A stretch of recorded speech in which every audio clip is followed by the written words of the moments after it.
Yan, magandang gabi po mga kahapi, kasabong.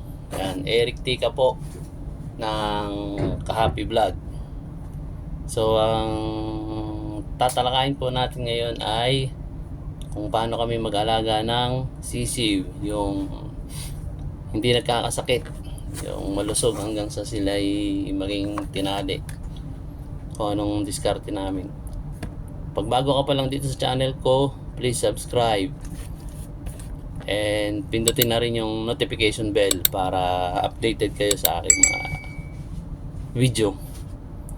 So yun nga ang ginagawa namin sa aming mga sisiw.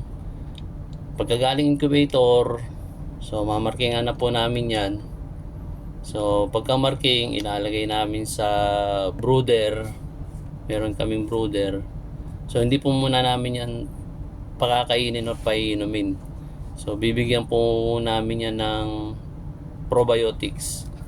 Ngayon pagka may probiotics na naibigay yan, tsaka pa lang po namin pakakainin at paiinumin.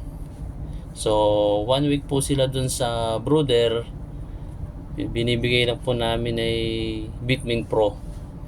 Hindi po ako nag-endorse ng kahit na anong produkto. So yun lang po yung aking ginagamit sa aking mga sisiw. So after 7 days, ibababa na po namin sila sa lupa.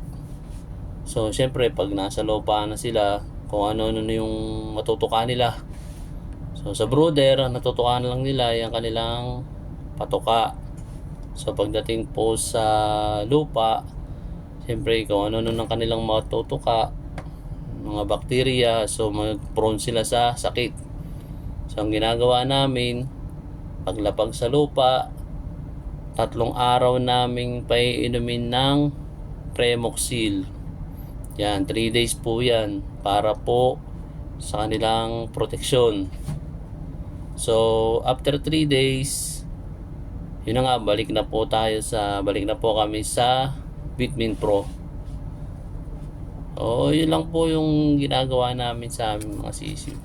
Tapos pag po ang aming sisiw ay 2 months old na, so yung kanilang pakain, hahaluan na po namin ng fermented Jackie Oats.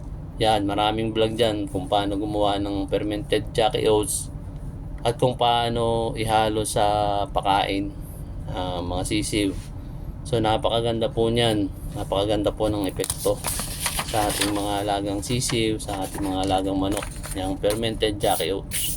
So marami po nag-vlog niyan.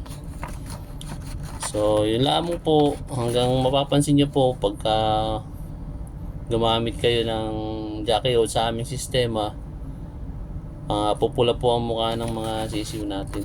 Tapos maliliksi po sila, masisigla. Hindi po sila nagkakasakit. So yan, iniwasan namin sisiw magkasipon. Sa amin po pagka nagkasipon ng sisiw, kinakal ko na po yan, diretso ko katay na po yan. So yun lamang po, maraming salamat po sa panonood. So ulitin ko, kung hindi ka pa nakasubscribe sa aking channel, subscribe na po kayo at pindutin na po yung notification bell. Yan, para updated kayo sa susunod kong video. Maraming salamat.